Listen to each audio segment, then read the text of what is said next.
Suggs on the phone and probably making him rethink his own excitement in being in Orlando. So you want to hear that? I would not doubt that for a single second in the world.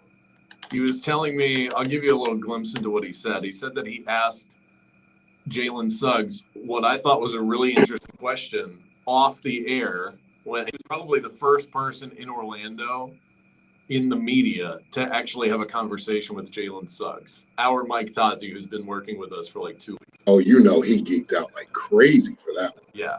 So he asked him a question that I thought was a really good question. And I said, what was his response? He goes, I don't know. I asked him about 4 more questions and then I put him on hold. Yep. So there you go. There you go. Yeah, that's Tozzi. That's him right there. So I do want to talk about my love for the NFL preseason, but I'm going to put that on hold for now because I'm reading news that I think I'm going to classify as more rumor than reality right now. All right. But this is somebody that is a semi-reliable source. I don't know him personally, but the assistant program director up at ESPN Upstate. That's an ESPN affiliate in South Carolina. Our friend Diddy, who used to work for our station, works up at the radio station. So this guy's plugged in an SEC country. He said, per a reliable source, Clemson and Florida State have reached out about joining the SEC conference. No way. No way. The SEC is concerned that streaming numbers for Clemson and Florida State don't bring what Oklahoma and Texas do. Notre Dame is the only free agent left that would add to the pot. I don't know if I can pull that one. I don't know if I can believe that one. As reputable as that may sound, and the guy's plugged in, whatever, I'll give him his due. But I don't know if I'm Clemson, if I sacrifice we talked about competitiveness a few moments ago. I don't know if I sacrifice being at the top of the hill in this conference forever and ever and ever and having a checked box into the college football playoff, even for the next 2 years while we're still doing it the way that we're doing it. I don't know if I sacrifice that at all just to join the SEC, which then becomes, unfortunately and unbelievably, interestingly watered down. Yeah, but it does. But I think if that were to happen, the motivation behind that is we're basically starting our own league. College football no longer matters. The SEC matters, and everything else is just noise.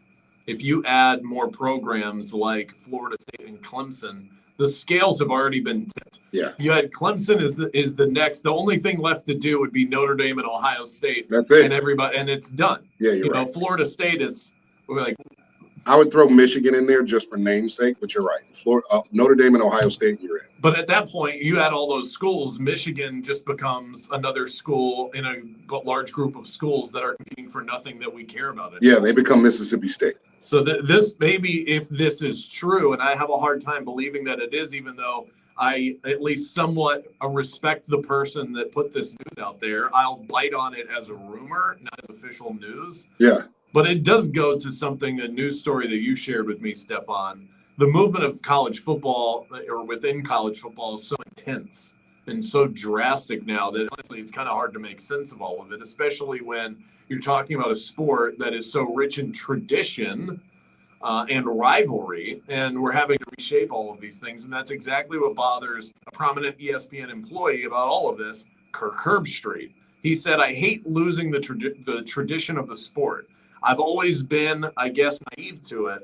I've tried to be a guy who thinks people care about tradition and rivalries. Clearly, the decision makers don't. It's an arms race, and it's about the money. So he says that tradition in college football is basically out the window, and all it is it's a professional sport where people at the highest levels are trying to make more money. Is this something that bothers you? Yes and no. So 2 things. One, he's absolutely right. But it didn't just start this past week, and it didn't start this year with name, image, and likeness. This has been slowly chugging up the mountain. This has been the little engine that could for the better part of the last 30 years or so, and that tradition aspect, we've been kind of holding on to it. The moves that have been made in a way to kind of sort of keep the tradition and the rivalry as much as they possibly can. But the way that engine was going up that mountain, we all knew that eventually it was going to be professional sports, especially 20 years ago when you first started hearing how much money is actually spent in college football. You know, that wasn't really a conversation that we had up until about 25 years ago. And when that conversation became more prominent and more nationwide, and you really started to see how much, especially these Southern schools, spend on college football and college sports, then it began to kind of peel the curtain back, and it became what it is now, which is a professional sport played out by a lot of college kids. That's all it really is. It is. And one of the things that typically gets to me is, you know, we continue to learn more about one another on this show. One of the things that I've been consistent with that bothers me is the half in, half out mentality. Yeah, if you're a business and you want to operate like a business and care about the money. But it's this, we operate like a business, but then when we talk to you, we talk about how important academics are, and actually the university and college experience and all of these things that are, and tradition and all of these things that are not then backed up by the actions that you take. It's half in, half out. I understand the business behind it. There's billions of dollars in college football. Either be a business or don't be a business. It started out as, oh my God, college football is generating a lot of revenue. Yep. It's really great for everybody involved, but we're still this. And this used to be something sacred that they no longer care about. And I will still sit back and enjoy it on Saturdays, no matter how this all shakes out.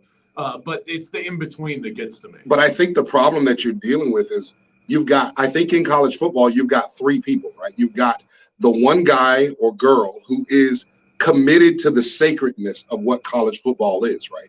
Then you've got the other guy or girl who is, this is a business and we're going to run it like a business, and I'm not worried about the sacredness of college football.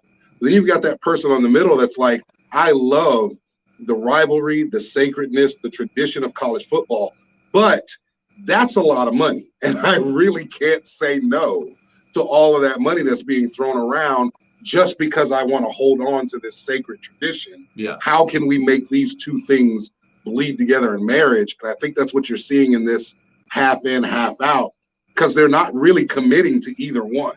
And that's been where they've kind of lost, not fans, but they've lost the integrity between people thinking about what this really is. The money isn't behind the tradition. No, it's not. Absolutely not. For fans, is behind the tradition. The money is behind the TV rights. You know, it almost reminds me of, I think so fondly, Blockbuster.